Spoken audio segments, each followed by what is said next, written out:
Bonjour à tous et bienvenue sur Synapse. Nouvelle interview ce jour avec Jacques Lemoisson, fondateur et responsable des investissements de Gate Capital Management. Et avec Jacques, nous allons nous intéresser à ce qui est sans doute la grande question structurante en fait en matière d'allocation d'actifs.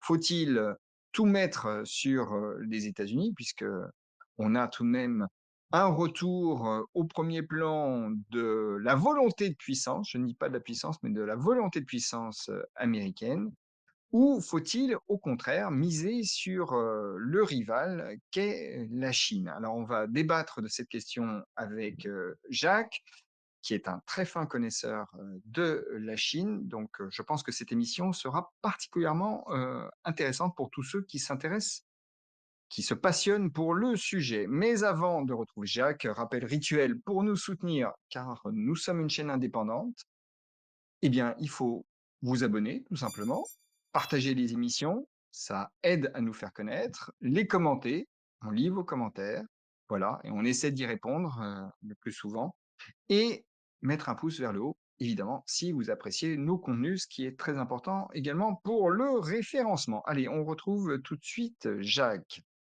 Jacques, bonjour. Bonjour Vincent. Alors, j'ai envie de lancer la discussion entre nous de la manière suivante. On voit bien que, pour parler un peu trivialement, les États-Unis et la Chine se livrent à mano assez impressionnant. La Chine commence à rivaliser, enfin comment, façon de parler, mais rivalise de plus en plus avec les États-Unis au plan technologique. Au plan industriel, on n'en parle même pas. Néanmoins, est-ce que, au plan financier, l'Amérique ne domine pas de la tête et des épaules? Et est-ce que donc, il ne faut pas en conclure que tant que cette domination financière de l'Amérique prévaudra, eh bien, dans une allocation, il faut avant tout privilégier les États-Unis et particulièrement par rapport à la Chine? Vaste Très question. vaste. Hem, je on en a parlé dans les précédentes vidéos. Pour moi, le Mmh. risque, il est associé à la taille des encours que l'on a sur des actifs.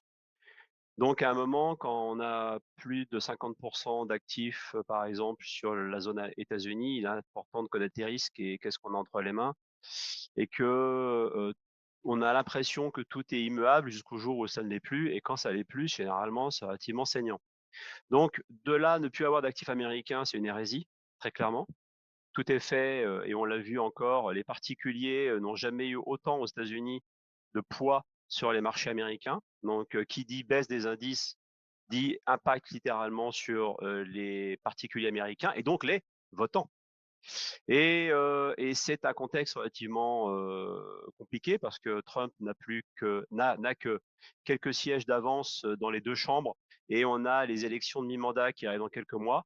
Donc très clairement, il ne peut pas se permettre un écroulement de la bourse qui pourrait pénaliser, son bilan, très clairement et impacter très fortement la consommation américaine. Sachant qu'aux États-Unis, on a dépassé les 18 000 milliards de dettes sur les particuliers, ce qui est, largement au-dessus du record, de 2008. Donc, heu, je trouve plutôt que c'est la place de la Chine qui n'est pas cohérente maintenant.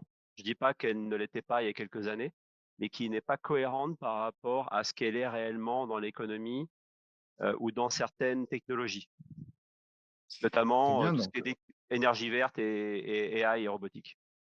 alors on va développer ça, justement. Donc, ce que tu dis, c'est qu'il faut détenir des actifs américains, voilà. En plus, on a un contexte où le pouvoir politique fera tout pour que les choses se passent bien sur les marchés financiers, Tout à fait. parce qu'il en va de sa survie politique, Oui, voilà.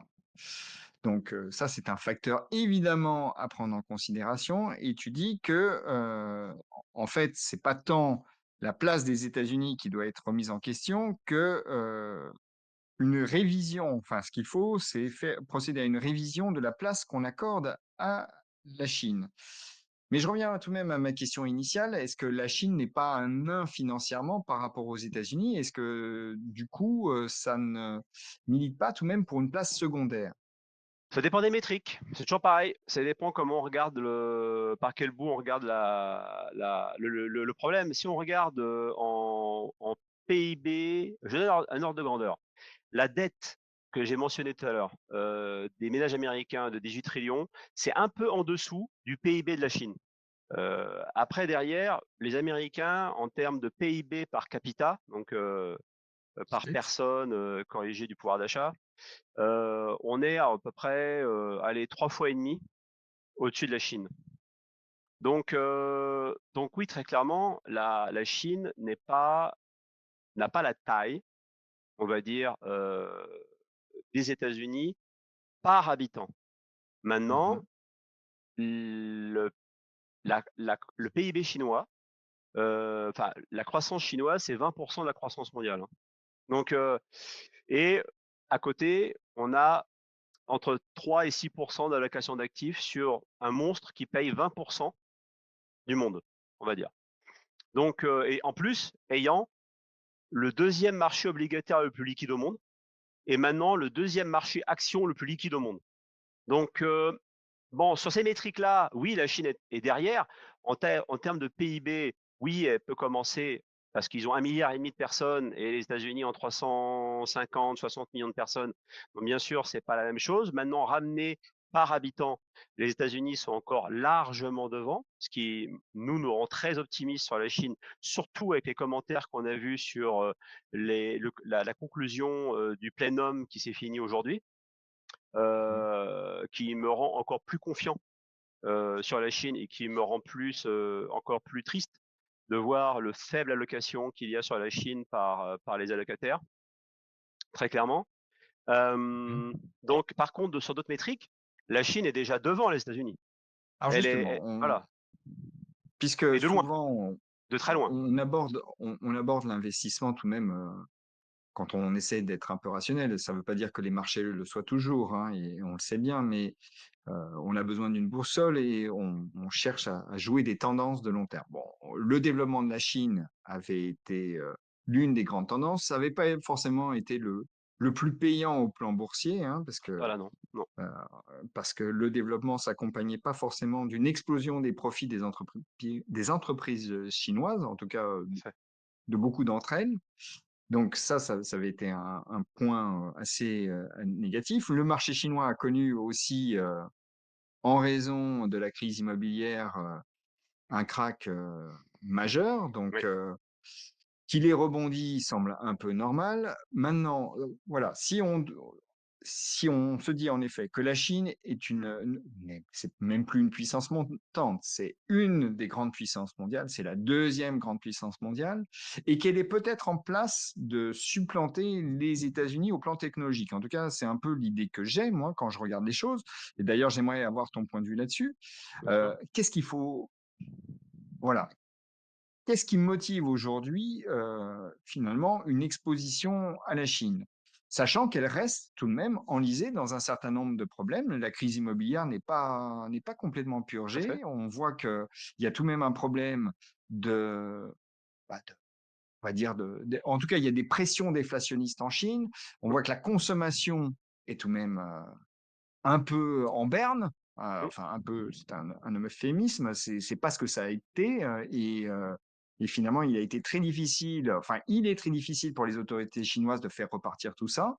Donc aujourd'hui, toi qui milites finalement pour un rééquilibrage, pour prendre en considération la montée en puissance de la Chine, qu'est-ce qui fait qu'aujourd'hui, pour toi, la Chine, parce que bon, on va pas tourner autour du pot, tu es tout de même très favorable à une exposition accrue et en fait, pour toi, c'est plutôt un achat.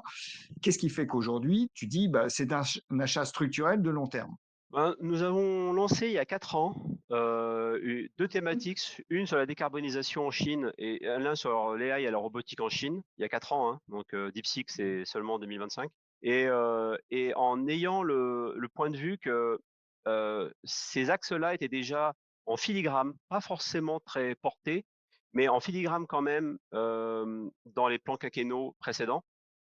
Et quand la Chine se met à donner un axe politique Mmh. à des investissements, généralement, elle est au rendez-vous. Et voyant ce qui ne se faisait pas ailleurs, c'est-à-dire, manque, d'investissement dans l'AI et la robotique en Europe. Bah, citez-moi une marque, de robots et d'AI connue mondialement, en Europe. Il y en a pas? D'intelligence artificielle, d'IA, Artificielle, en fait. d'IA, Ouais. voilà. Après derrière, aux États-Unis, oui, ils ont des champions, il y a pas de problème. Les Chinois et DeepSeek ont démontré qu'ils pouvaient être plus malins, voilà, et utiliser moins de ressources pour faire les mêmes résultats.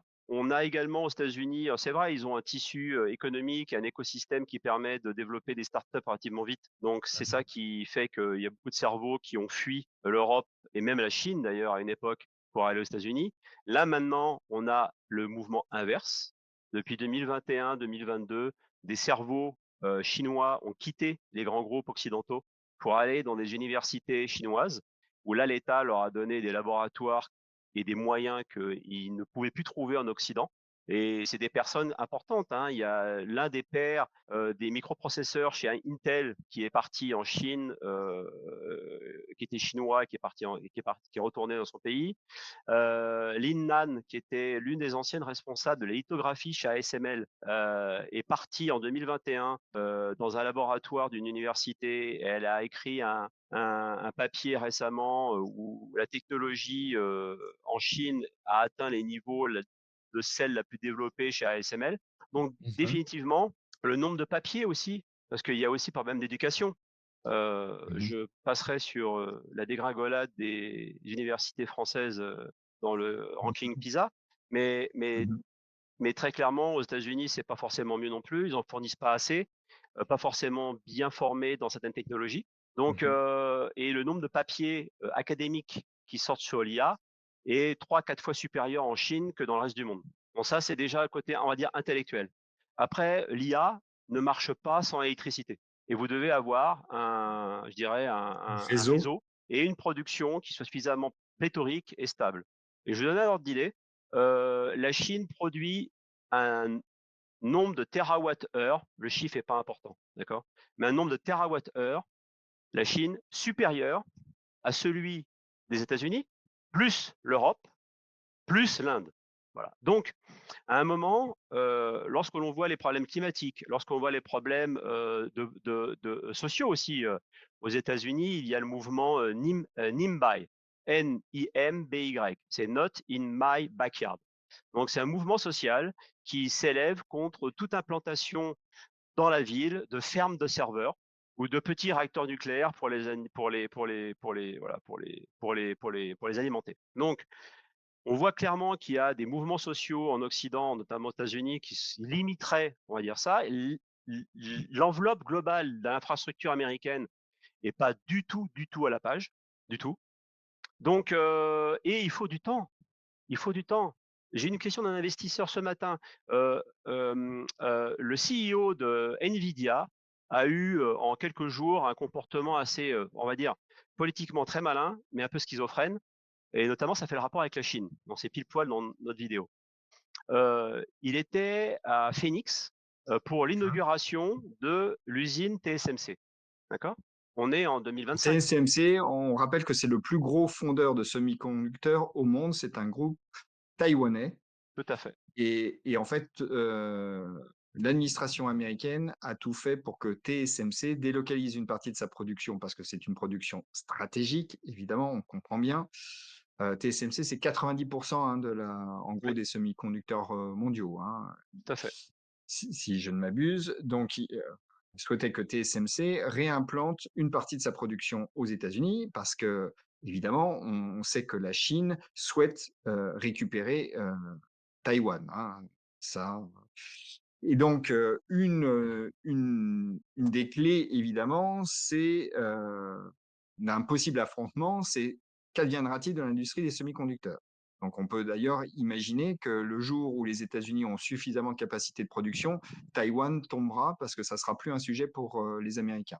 C'est Je peut-être une confirme. hypothèse, tu confirmes? Bon, voilà. Donc, je te laisse reprendre, mais voilà, TSMC, c'est un acteur clé tout de même de l'industrie des semi-conducteurs et Tout à fait. c'était important. Donc, revenons à notre ami de Nvidia. Donc le CEO de Nvidia, je rappelle quand même que le contrat qui a été signé pour cette usine de TSMC date de 2020. Donc quand je parle d'asymétrie temporelle entre les annonces, on va construire et les annonces les faits, là, il s'est passé quand même quasiment 4 ans à 5 ans entre le Mmh temps où on a dit: «C'est bon, l'usine va être là» et le et la date où elle est, mh. ouverte. Donc Mmh.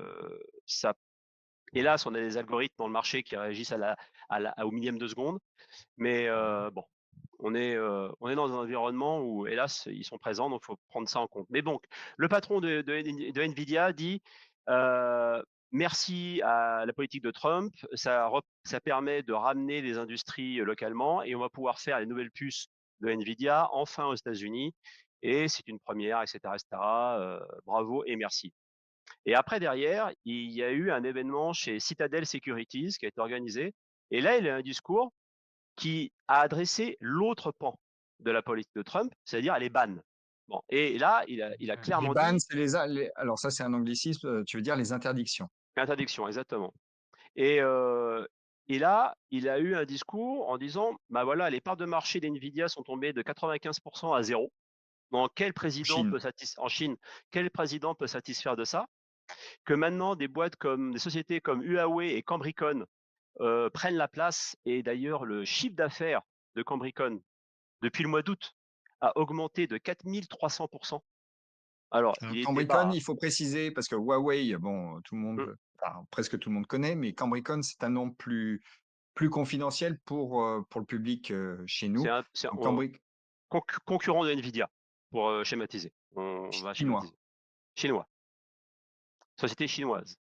Donc quand vous avez le patron de Nvidia commence à citer 2 sociétés chinoises qui l'estiment comme des concurrents, Mmh. ça montre que la Chine a littéralement changé de ligue.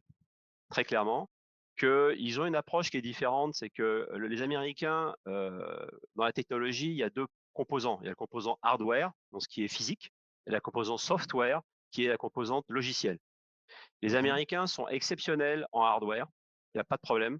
Les Chinois, Mmh. ayant un retard sur le hardware et donc sur le physique, ils ont décidé de faire en grande quantité du hardware un peu moins performant que ce qui était fait aux États-Unis, mais d'utiliser Mmh. des logiciels très performants pour optimiser leur puissance de façon à rivaliser avec ce qui est fait aux États-Unis. Et c'est cette indépendance-là que, en fait, par sa politique, Trump pousse, et c'est cette indépendance-là qui fait très très peur au patron de Nvidia. Non, et ça répond à votre question sur qu'est-ce qu'est la Chine maintenant. Bah, la Chine fait peur au patron de Nvidia en termes de tech pure. Voilà, on est Alors la Chine. justement, heu, on va développer un petit peu parce que la question est tout de même, primordiale d'une certaine manière. Est-ce que, dans ce combat larvé, enfin, plus vraiment, enfin, oui, larvé ou en tout cas qui reste, qui n'est pas un conflit ouvert pour le moment et fort heureusement entre la Chine et les États-Unis, lequel des 2 va l'emporter en fait, selon toi? Si je regarde d'un point de vue macroéconomique de base, d'accord? J'ai un Mmh. pays, aux États-Unis, 18 trillions de dettes, 18 000 milliards de dettes de dollars sur les particuliers. Les Chinois ont 23 000 milliards d'épargne. 25 de l'épargne mondiale est en Chine. Mmh. Petit 1. Petit 2, on s'aperçoit que la temporalité des décisions est importante, surtout qu'on n'est pas dans un nouveau cycle, on est dans un nouveau régime. Un nouveau cycle, Mmh. c'est facile, vous changez un ou 2 paramètres et vous pouvez revendre les vieilles sauces. Ça marche plus ou moins bien, mais ça marche. Un régime, c'est un changement de logiciel. Vous devez regarder le monde, regarder les secteurs, regarder les relations entre pays, regarder la finance avec une vue complètement différente. Mmh. Exemple, en posant la question, est-ce que le taux sans risque est réellement le taux du Treasuries américain 10 ans? C'est une question. Est-ce qu'on a raison de dormir tranquillement le soir quand on a 70% son allocation sur des actifs occidentaux, alors qu'on voit bien qu'il y a quand même quelques petits cracks à droite à gauche, et je ne parle pas de la politique pure même des pays. Donc, Mmh. petite chose, eux, les Chinois travaillent en plan quinquennaux, voire maintenant en triple plan quinquennaux. Donc, ils travaillent à 5 ou à 15 ans, Les occidentaux pensent que quand c'est dans les journaux, ça existe. Je parlais de la fameuse, asymétrie de temporalité où, «Ah ça y est, TSMC a une usine aux États-Unis. Ouais, super». 4 ans après, l'usine fonctionne. Pendant 4 ans, les Chinois, ils ont fait quoi d'après vous? Mmh. Eux, ils ont bossé. Eux, ils ont fait des itérations et eux, ils ont développé des systèmes en sachant très bien qu'ils n'allaient pas avoir accès tout le temps à une matière première, relativement, facilement. Voilà. Après derrière, pour ces fameux transistors, il faut des terres rares. 90 du raffinage est en Chine. Ce qui me fait doucement rigoler quand je vois plein d'annonces partout. Non, mais en fait, on a plein de terres rares. Oui, oui, mais bien sûr, on a des mines de terres rares. Ça a demandé un quart de siècle à la Chine de développer tout son système. Alors oui, un Mmh. politique français, européen dit ouais, mais on a des terres rares, américain. Mais dans 2 ans, il est plus en poste, voire même dans 17 heures pour certains. Ils sont plus en poste. Donc, donc là, j'allais prendre un anglicisme, c'est insensé. Les Chinois ont un temps long. On est dans un changement de régime. C'est le temps long qui prévaut. Parce que un changement de régime demande justement une réécriture complète du scénario. Donc ils ont un temps long. Ils ont, le raffinage des matières premières essentielles à l'armement, au développement de la tech. Ils produisent plus d'ingénieurs et qui veulent travailler, slash qui veulent travailler, heu, que n'importe quel autre pays au monde. La loi des grands nombres, il y a forcément, normalement, plus de 3, 4 mecs moins cons dans 10 millions de personnes que sur 5 000. Bah, C'est donc à un logique. moment, ils vont en Mmh trouver 2 ou mh. 3 qui vont faire la différence. Après derrière, comme ils sont planificateurs, ils ont réfléchi à l'architecture. C'est-à-dire que, quel réseau? Quel f Qu'est-ce qui fournit mon électricité? Donc là, maintenant, ils atteignent 18 de parcs éoliens solaires. Ils vont passer bientôt à 25. Ils ont un nombre Quand de tu dis réseaux 18 de parcs éoliens solaires, c'est-à-dire c'est 18 de la de production électrique, production électrique, ouais, qui vient du solaire et de l'éolien. Ils viennent de mmh. zéro il y a quelques années. Donc les leaders mondiaux maintenant dans le développement de la décarbonisation, bah, ils sont là-bas. Parce que justement, et ça revient à un des points importants qu'on a dit tout à l'heure, c'est la Chine doit justement changer de culture, donc de régime. Et c'est pour ça que je parle d'un changement de régime global. On doit passer d'un monde de subsides étatiques où l'État donnait de l'argent pour des industries, qu'elle va continuer à faire, mais elle doit développer absolument la consommation. La chance qu'elle a, c'est qu'elle a 23 000 milliards de dollars de réserves Mmh. que les gens n'ont pas osé consommer et dépenser par peur du futur, par des coûts de vie qui sont élevés en Chine. Il n'y avait pas de sécurité sociale encore il y a quelques années, il n'y avait pas d'assurance santé, ni d'assurance vieillesse. Mmh. Les plans, les fonds de pension privés ont été mis en place qu'il y a 1 an ou 2. Donc tout ça, ce beautiful China, voilà, comme a été dit ce Mmh. matin dans les conclusions du plénum, va faire que, bah, quand je vois les équations, moi, oui, la Chine a une population qui vieillit.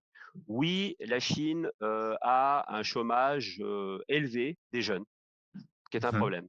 Oui, la Chine a un salaire moyen qui n'est pas assez élevé, alors que les coûts de l'éducation, par exemple, sont absolument stratosphériques pour un ménage moyen. Voilà. Donc oui, la Chine a des problèmes. L'immobilier n'est pas encore résolu, même si c'est stabilisé. Bon. Mmh. Donc, je suis pas en train de dire que c'est un monde parfait.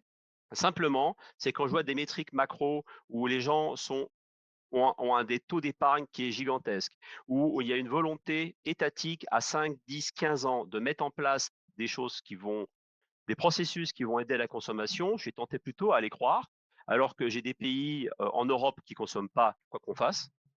Voilà. Et derrière, après, on a les États-Unis qui consomment quoi qu'il se passe et qui arrivent à 18 trillions de dettes. Donc un écart de 1% sur des taux fait que tout le système peut imploser.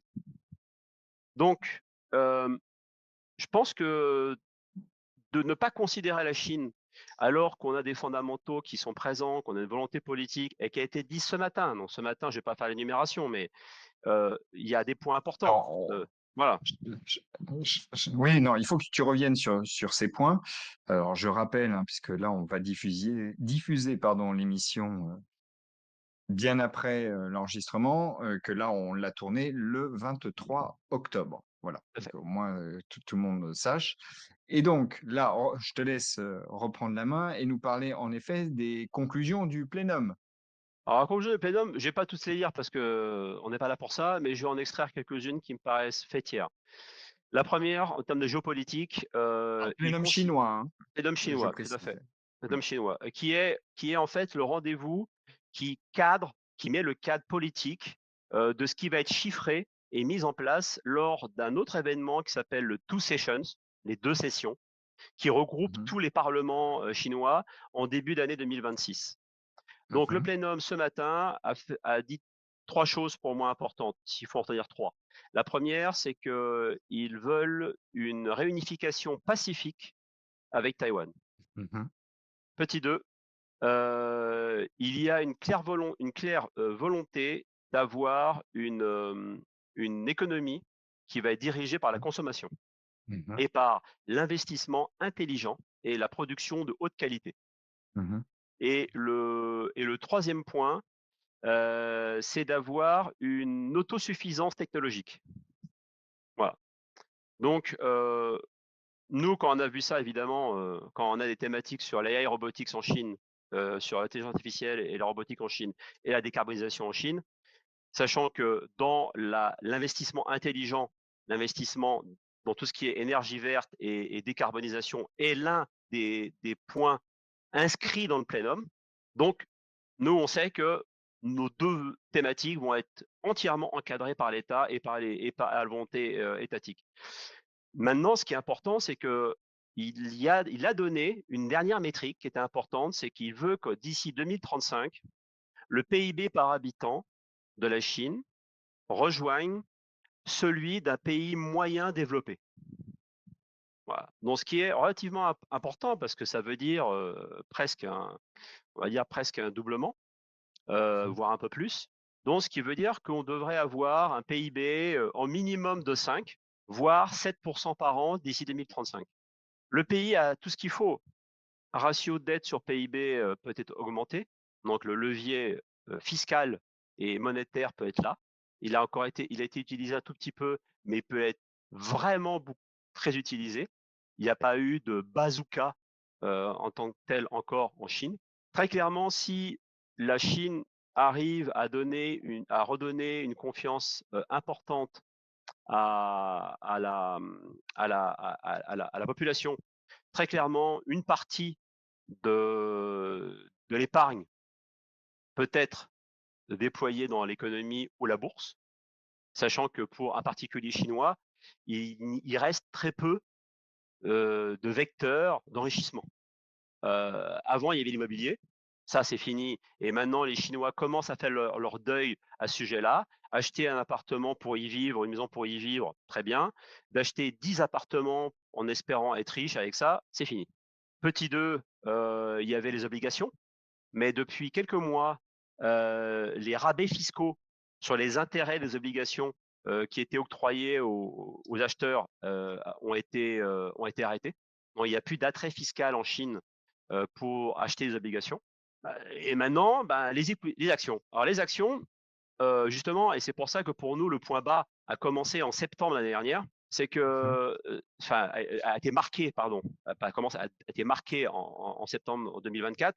C'est qu'en fait, à partir de cette date-là, on a commencé à avoir, des annonces organisationnelles et structurelles au sein du marché financier, chinois et de la règle de gouvernance des sociétés. Mmh. Où les sociétés ont été, motivées pour faire des rachats d'actions, ont été motivées pour payer des dividendes. L'État a demandé aux banques de prêter de l'argent aux sociétés qui voulaient faire des rachats d'actions.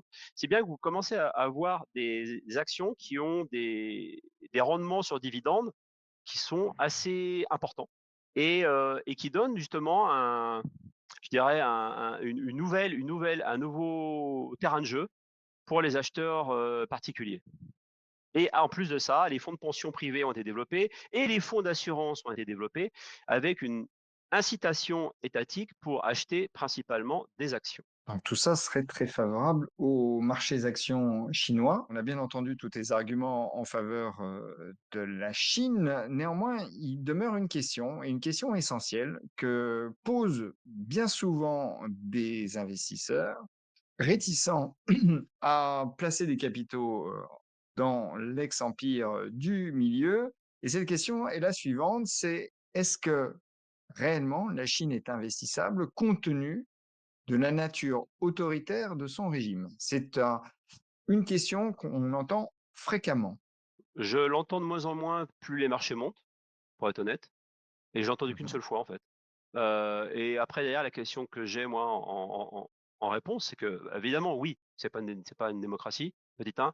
Petit 2, est-ce que, cela vous gêne quand vous achetez, quand vous investissez dans les pays du Golfe ou certains pays africains qui ne sont pas non plus des démocraties? Donc, après derrière, est-ce que le processus de gestion est un processus de gestion politique ou économique?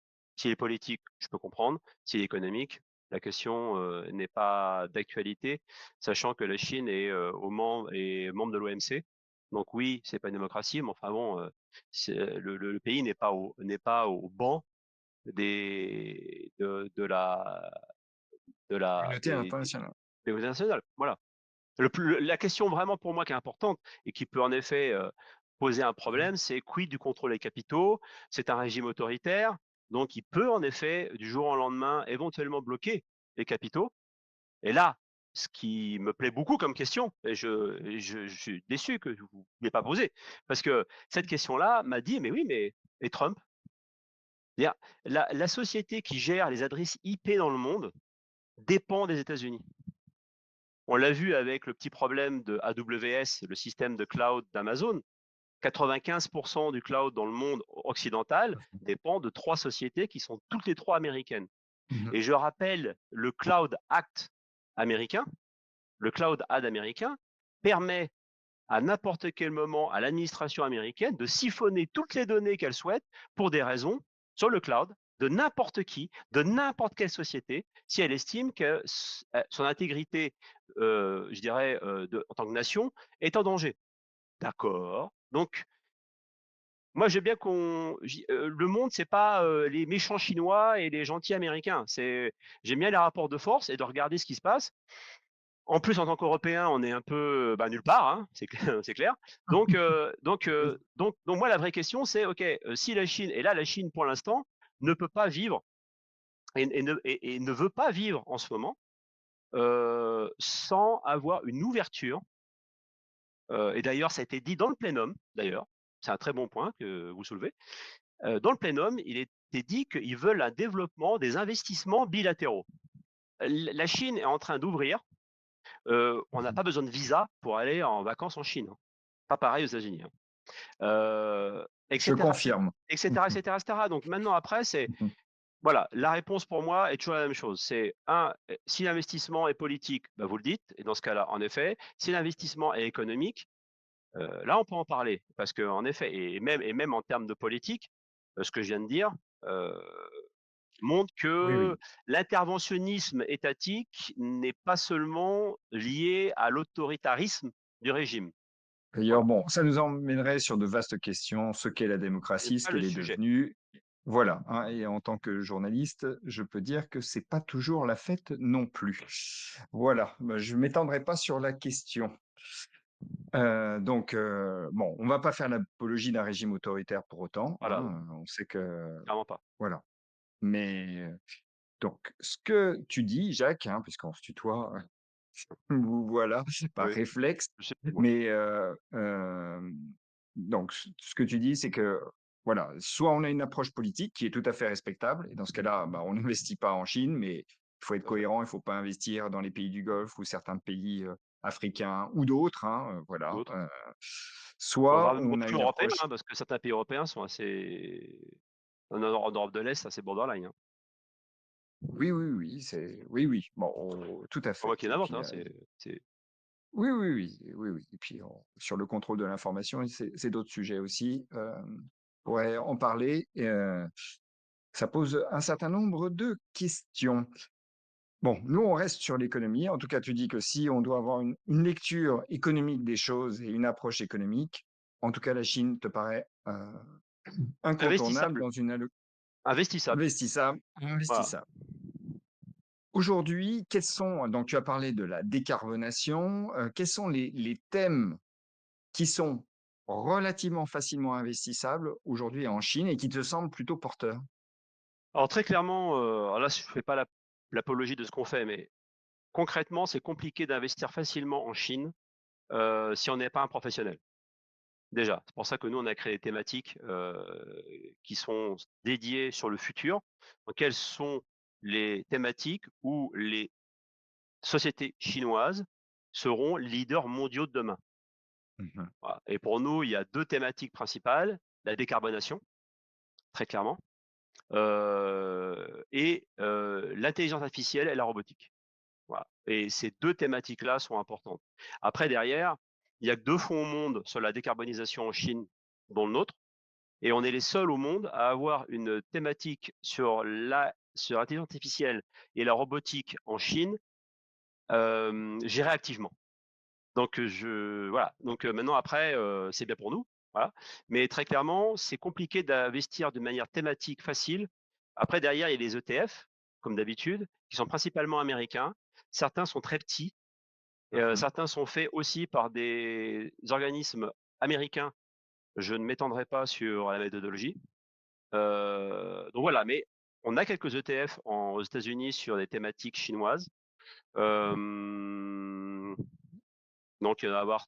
Je pense, il y en a 2 sur la tech et sur, notamment les indices et les actions H, et il y en a Mmh. 7-8 sur les actions A, mais ils sont très petits et parfois, enfin bon, parfois ce qui est marqué sur le titre n'est pas ce qu'il y a dedans, mais bon, en tout cas, il y a quelques ETF aussi sur des grands indices, Mmh. par contre, ça il y en a, hein. Mmh. Il y en a en Europe, Mmh. il y en a aux États-Unis, c'est les grands indices, le CSI 300 qui est le S&P 500 chinois.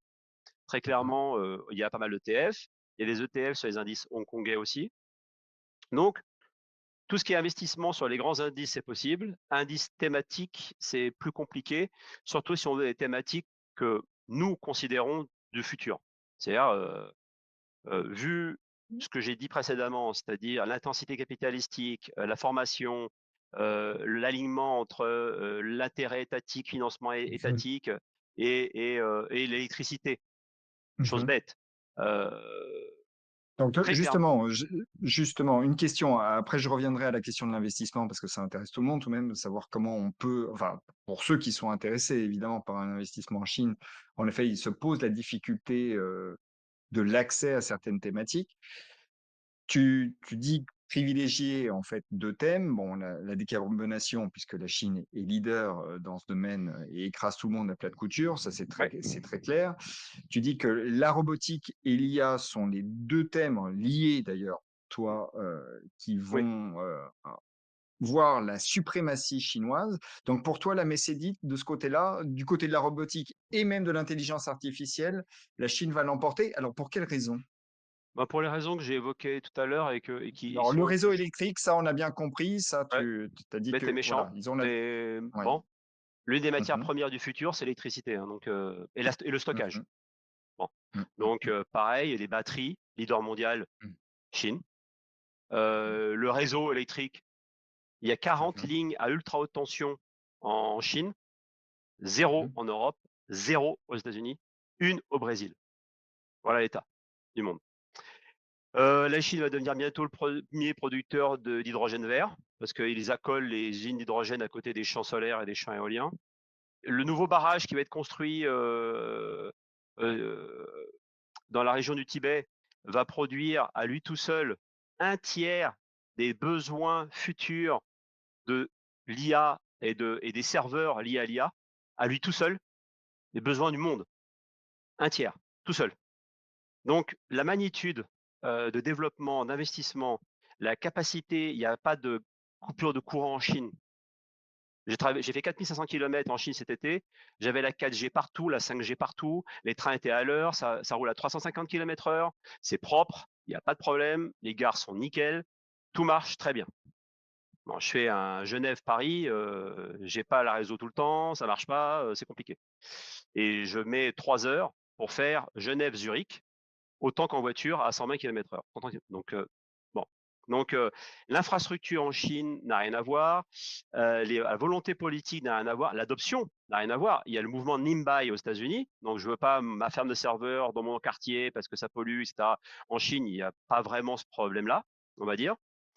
Petit 2 après derrière, petit 3 après derrière, il y a en effet, la capacité d'adoption de la technologie. Je suis assez fasciné toujours de la capacité, principalement en Asie et en Chine, que même les personnes âgées captent la tech. On voit les personnes âgées payer en QR code en Chine, c'est pas un problème. Tout le monde paye en QR code. Hem, donc de là à voir des robots qui commencent à être un peu partout. D'ailleurs, même dans les usines de Huawei pour faire leurs voitures, parce qu'ils font des voitures maintenant, il y a 2 humains, l'usine fait 3 stades de football, il y a que des robots, elle est dans la pénombre et ça marche. Il y a une IA qui gère les stocks, il y a l'IA qui gère tout et il y a 2 mecs qui regardent, les écrans pour voir s'il y a rien qui bug. Donc en fait, le vieillissement de la population a été une opportunité pour la Chine pour développer ses robots et améliorer sa profitabilité et sa rentabilité et son efficacité industrielle, qui était déjà assez énorme, mais là, elle est démultipliée par les robots et en plus, socialement, il y a beaucoup moins de rejet de la technologie, même pour les personnes âgées. Et en Chine, comme il y a quand même encore beaucoup de familles qui vivent dans des environnements intergénérationnels, il y a clairement un problème de garde d'enfants et des personnes âgées. Et je suis persuadé que la robotique va être et les robots vont être je dirais un appel d'air, notamment en Chine à ce niveau-là. Donc ils ont une population qui plastistiquement, au niveau cérébral, assez souple pour pouvoir intégrer la technologie facilement, et la faire vivre et la nourrir. Alors c'est pour ça qu'en IA, ils sont très forts parce que, bah, quand vous avez 1 milliard de personnes qui se mettent à jouer aux mêmes choses, derrière votre IA, elle a un taux d'itération qu'aucun pays dans le monde ne peut avoir. Donc c'est pour ça qu'il y a une avance aussi et donc ça revient pourquoi la Chine? Ben, déjà le nombre, la volonté politique, l'organisation, la planification et c'est des axes, ils sont pas dispersés, ils ont des axes, c'était encore redit dans le plan quinquennal, là, c'est des axes sur lesquels ils vont mettre le paquet et ils sont déjà assez en avance parce que nous on voit nous la technologie, on voit que celle auquel on a accès. Mais vous allez en Asie, ils ont accès à la technologie chinoise et il y a que ça. Ça pose enfin, vous allez en Chine maintenant, vous posez la question: «Mais ils ont besoin de quoi de nous?» Leurs voitures sont chinoises, les téléphones sont chinois, les trains sont chinois, les avions maintenant sont chinois. Alors que ça, c'était des copies de machin, oui, oui, d'accord, il y a pas de problème et d'ailleurs, ils sont pas venus nous les voler. Ils sont pas venus avec des flingues en disant: «Tiens, tu nous les donnes». On les a donnés gentiment pendant des dizaines d'années: «Allez-y, fabriquez pour nous, ça pollue, on veut pas voir, allez-y, donnez». Et eux, ils ont regardé, ils ont itéré, ils ont développé, ils ont amélioré et maintenant ah bah oui, mais on veut réindustrialiser. Ah bah oui, mais bon, ça s'est pas fait en 1 an ou 2. Il y a des décennies derrière. Donc Mmh. voilà pourquoi je pense que du social à l'économique, au politique, il y a un alignement maintenant qui est en train de se faire en Chine et qui fait que et grâce aussi à la volonté de l'administration américaine, Trump, Biden et Trump, parce que Biden était à la limite même plus on va dire, impactante, on va dire que Trump, en fait, a poussé la Chine à créer, à se poser des questions pendant des années qu'elle ne se posait pas parce qu'elle était sur un rite, on va dire, d'échanges commerciaux et ça s'est cassé en 2016. Ils n'étaient pas forcément prêts. Là, maintenant, ils sont très prêts, hein. Ils sont très, très prêts. Le rapport de force est plutôt en faveur de la Chine, dans la durée en tout cas, même si il y a une, interdépendance entre les 2 puissances, hein, on le voit bien, avec ce jeu autour des terres rares, des sanctions, Bien sûr. par les droits douane et ainsi de suite, hein. Bien Et sûr, mais les d'ailleurs, 2 ont intérêt les deux ont intérêt à un accord. Je veux dire, il faut, mmh la Chine a compris depuis le 15e siècle où elle a sabordé la flotte au trésor qui étaient des bateaux exceptionnels, elle l'a sabordé pour des raisons historiques, je l'aborde dans un petit livre d'ailleurs, pour expliquer ça. Elle a tout à fait compris qu'elle a perdu, tout ce qui a permis à l'Espagne, à un moment, au Portugal, de devenir des nations dominantes, puis à l'Angleterre de devenir dominante, par les mers, puis après par la révolution industrielle. Ça, elle l'a perdu pour une décision de recentrage sur elle-même qui lui a coûté 3-4 siècles alors sur 4000 ans, c'est que ça, mais quand même. Et donc, d'après mes informations, ils ont retenu la leçon. Donc, quand une partie de l'Occident dit: «Moi, je ferme, je contrôle et je veux ça chez moi», les Chinois disent: «Nous, on ouvre, welcome». Et parce qu'au XVe siècle, ils ont perdu l'énorme avance qu'ils avaient. Et ça, ils l'ont retenu. Donc, puis on le voit aussi, une réappropriation intellectuelle de l'histoire. On voit plein de choses, un tourisme culturel, qu'on a plus en Europe, qui s'est développé en Chine de manière assez colossale, de l'ère avant le communisme. Donc, il suffit de traverser la Chine pour voir qu'il y a un changement de réappropriation culturelle du passé, donc des anciennes dynasties, qui fait remonter tout un savoir-faire, toute une philosophie, liée au travail, liée à la vie, qui est différente. Et en même temps, le parti communiste semble avoir aussi compris que la bourse, l'investissement, est une arme de propagande qui est non négligeable. Trump regarde bien le S&P pour juger si son action est efficace. C'est pas moi qui l'invente, hein. Bon, bah donc, depuis, j'en ai parlé la dernière fois, le fait qu'on ait vu ce que j'appelle la Shanghai Team, donc des gens, des membres du parti qui viennent de Shanghai ou passés par Shanghai, qui prennent des rôles importants comme le tête de la banque centrale, comme le tête de grandes organisations Mmh. étatiques, fait que je veux dire, Shanghai a le PIB de la Finlande ou de la Norvège, je ne sais plus, l'un des deux. Une ville, d'accord, 23 millions d'habitants. Donc, quand vous êtes responsable du Parti communiste de Shanghai, vous avez la gestion d'un petit pays Mmh. européen. Petit 1. Petit 2, donc ça veut dire que aussi vous devez connaître les arcanes du parti, sinon vous n'êtes pas là. Bon. Petit 2, enfin, ça c'est petit 2, vous devez donc connaître les arcanes du parti, sinon vous n'êtes pas là. Donc, connaissance d'un PIB complet, arcanes du parti, et c'est le siège de la bourse. Donc, automatiquement, une couleur, on va dire, et d'ailleurs, le responsable actuel de la banque centrale chinoise a un MBA américain. C'est pas un hasard. Donc, tout ça, cette Shanghai Team, quand on a regardé les CV, nous, des personnes qui prenaient les places importantes, nommées par le parti, principalement Xi Jinping, mais le parti aussi, très clairement, il y a une volonté de mettre des personnes qui ont ce triptyque. Bonne connaissance d'arcane du parti, connaissance de la structure d'un PIB et qui n'a pas d'une province reculée qui est, on va Mmh. dire, agricole, par exemple. Voilà. Et 3, le siège de la bourse et donc une connexion au marché financier. Et ça, pour moi, ça a été l'un des changements qui nous a fait dire que la Chine est rentrée dans un nouveau régime. Un régime dans lequel la bourse ne sera plus quelque chose de sale, mais quelque chose qui va être intégré dans la politique et de façon à être un marqueur de Qui mesure crée un effet d'efficacité. richesse. Oui, Bah, un marqueur, un thermomètre, mais aussi, un moyen de créer un effet richesse de substitution à l'immobilier, puisque une bonne partie, et des l'obligataire. Chinois ont ce Ouais, parce que le exactement. taux, le taux 10 ans chinois, il est à combien? Ça, tout le monde s'en fiche, mais taux chinois, il est à 1,65. Donc le taux chinois, 10 ans chinois, est plus près du taux suisse que du taux américain, hein. Juste comme ça. Mmh. Donc, oui, les Chinois, les fonds monétaires, les fonds obligataires ne rapportent plus grand-chose. Les dégrèvements fiscaux ont été supprimés. Donc maintenant, en effet, on a un gros intérêt en tant que Chinois à acheter des actions, surtout si la politique anti-involution, désolé du vilain mot, mais c'est le mot que vous allez entendre pendant les 5 années à venir en Chine, marche.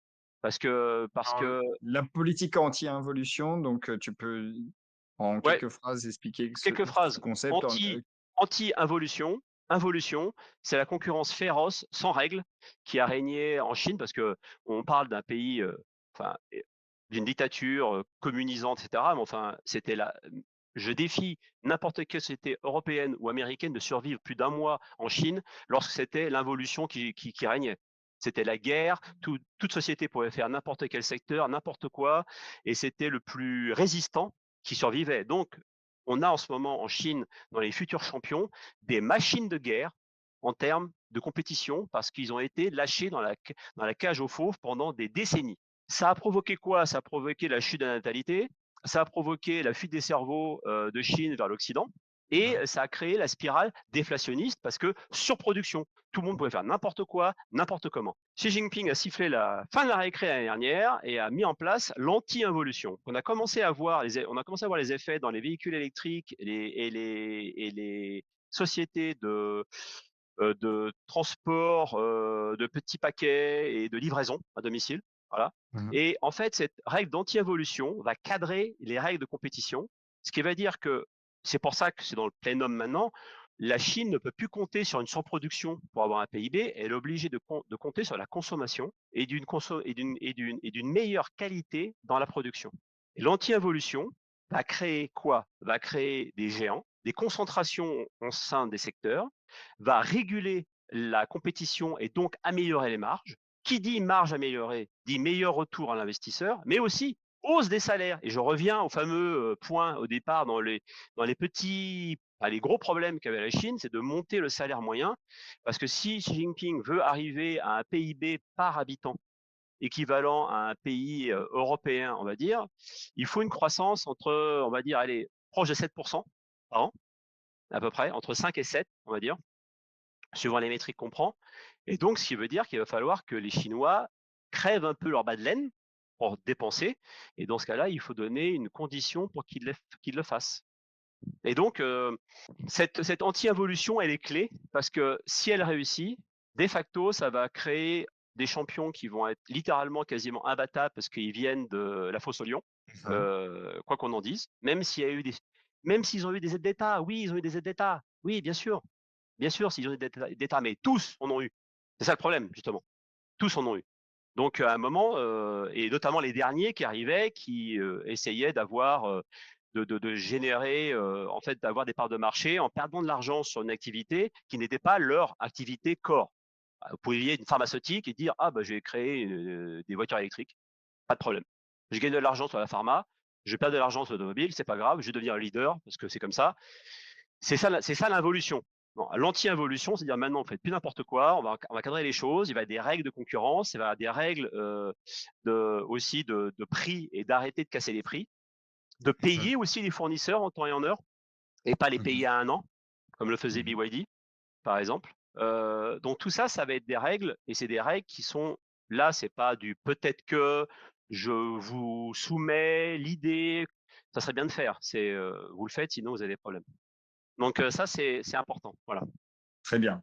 Je reviens à la question de tout à l'heure, celle de l'accès finalement à des véhicules d'investissement. Tu as bien dit que finalement pour, faire de l'investissement thématique en Chine, c'était compliqué, qu'on Ouais, à pouvait l'heure actuelle. trouver des ETF sur les grands indices, ça très bien. Bon, qu'il y avait des fonds spécialisés comme le tien, Ouh! entendu. 2. Hem, oui, 2.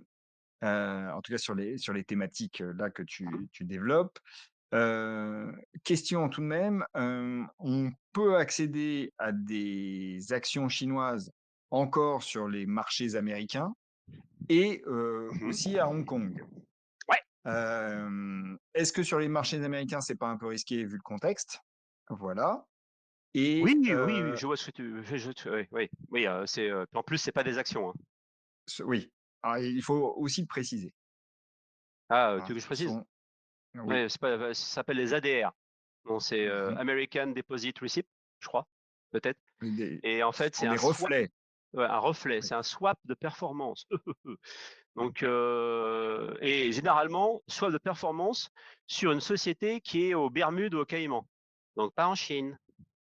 Enfin, moi, je dis Mmh. ça, après, faites ce que vous voulez, mais maintenant, Donc ça veut après, dire c'est qu'il y les a ça veut dire qu'il y a un double risque. Il y a un risque sur le sous-jacent et ouais, puis il y mais a un bon. risque sur le produit en lui-même, Oui, de oui, contrepartie. Jack Ma l'a utilisé il y a quelques années, en 2011, je crois, a fait un truc assez bon, assez, limite, on va dire. Bancal, oui. Mais depuis ce temps-là, ça s'est plus reproduit, et il y a un environnement, en effet, où en effet, les ADR chinoises sont un des vecteurs. Il y a 2 ETF qui permettent d'investir sur la Chine, action H Tech, un sur action internet et l'autre un peu un Nasdaq chinois. Mmh mh. Mmh. Après derrière, il est possible d'acheter des actions à Hong Kong, voilà, en Mmh. dollars hongkongais, qui a l'avantage d'être, pégé. Donc ça veut dire, être lié en Indexé. valeur indexé, voilà, pardon, merci. Indexé, au dollar, Mmh. pour l'instant. Moi, je parie Mmh. qu'il va bientôt être, indexé au yuan, mais Mmh. bon, bref, pour l'instant, c'est comme ça. Et après les actions locales sont investissables par un canal qui est un peu plus compliqué par contre, pour un privé. Voilà, et généralement les privés n'ont pas accès. Nous, on a accès à ce canal, qui permet d'avoir accès à des actions locales, et nous, on gère principalement que des actions locales qu'on appelle les Mmh. actions A.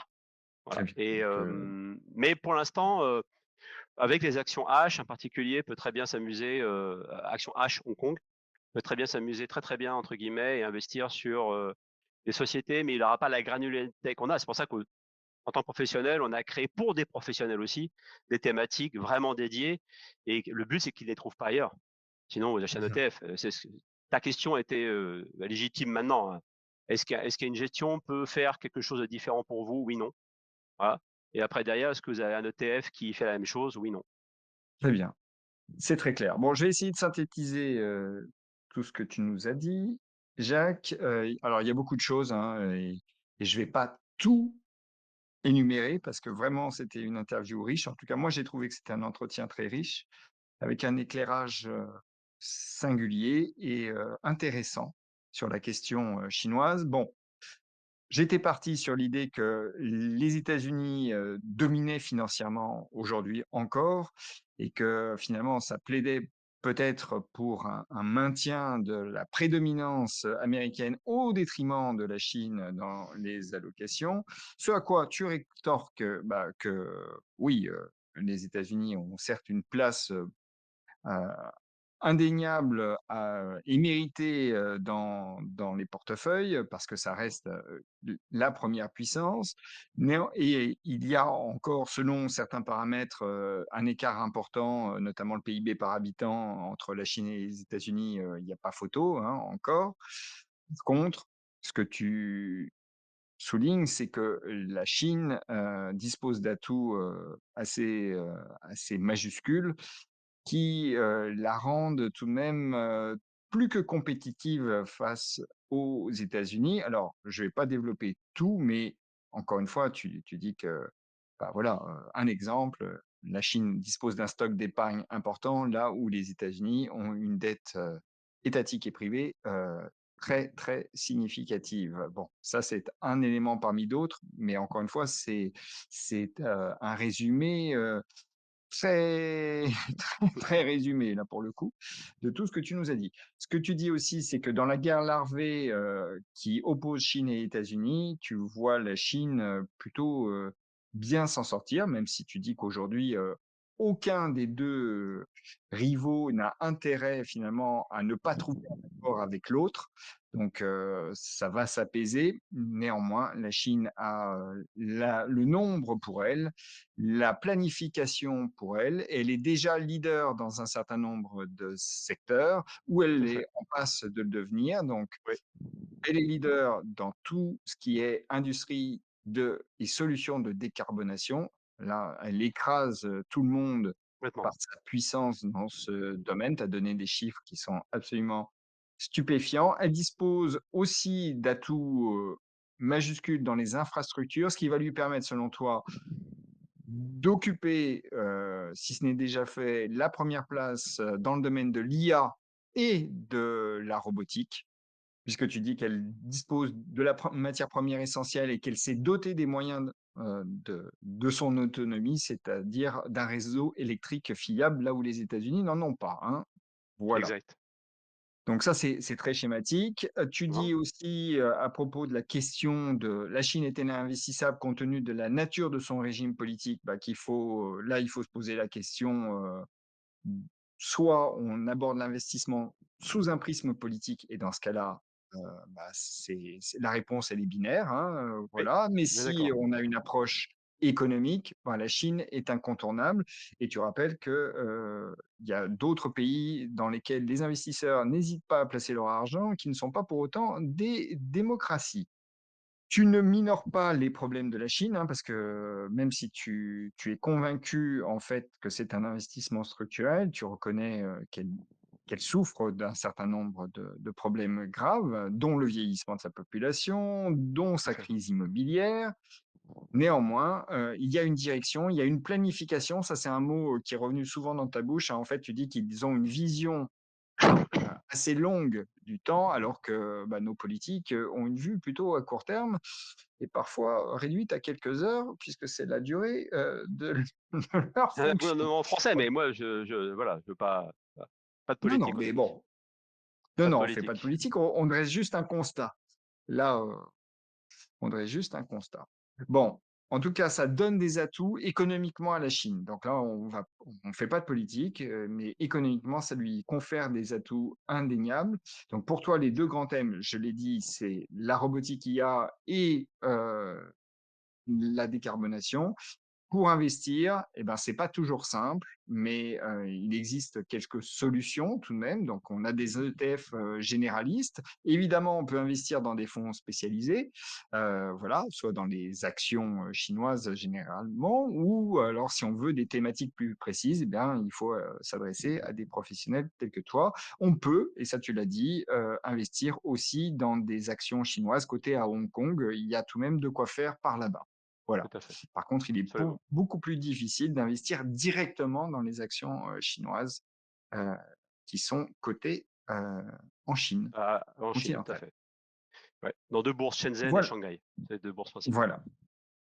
Mais en tout cas, tu dis aussi, et ça c'est un des points importants, alors c'est une synthèse un peu décousue, mais c'est vrai que l'interview était tellement dense, qu'on a aussi en faveur des actions chinoises le fait que les autorités cherchent à développer l'investissement en action de la population.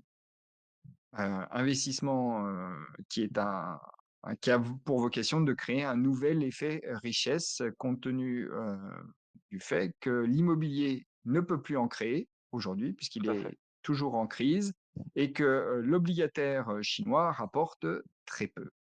Voilà, je j'ai sans doute oublié plein de choses, mais encore Non, une fois, c'était un entretien très dense. J'espère en tout cas qu'il intéressera tout le monde. Mais est-ce que ça te semble correctement résumé dans les très grandes lignes, non, mais Jacques? c'est parfait. Non, non, mais tu mets le doigt enfin, tu mets le doigt sur le point, hein. C'est que c'est un sujet vaste qui est assez peu couvert. Donc merci, l'opportunité de pouvoir au moins essayer de transmettre quelque chose. Que souvent quand on comprend pas, on a des jugements qui sont un peu binaires justement et que le monde n'est pas binaire et qu'il est intéressant justement de regarder, ce nouveau régime qui s'ouvre à nous. Alors qui peut faire peur parce qu'il est chaotique, qui peut interpeller parce qu'évidemment il va mettre en place des forces qu'on n'avait pas l'habitude, de voir, Mmh. et pour moi, c'est plutôt une source d'opportunité si on a le vocabulaire et les outils pour pouvoir, Mmh. regarder ce nouveau régime fonctionner. Ce nouveau régime à l'échelle de la planète, hein, c'est ce Ah dont oui, je parle pas régime parle. politique, je parle de régime, c'est un régime démographique, un régime technologique, un régime, économique. Il y Un a, nouveau heu paradigme. En fait, on pourrait dire ça, plus que régime, c'est un nouveau paradigme. On change de paradigme complètement selon toi, c'est ça? Ben oui, oui, oui, on a une convergence de changements de régime qu'on a rarement vu dans l'histoire. On l'a vu quelques fois, hein, bien sûr, mais mais on a ce changement, de civilisation. Enfin, je peux utiliser le mot parce qu'il est galvaudé en France en termes politiques, mais on va dire qu'il y a un basculement du barycentre mondial, voilà, Mmh. qui passe de l'ouest vers l'est sans s'arrêter au milieu. Voilà et très clairement heu,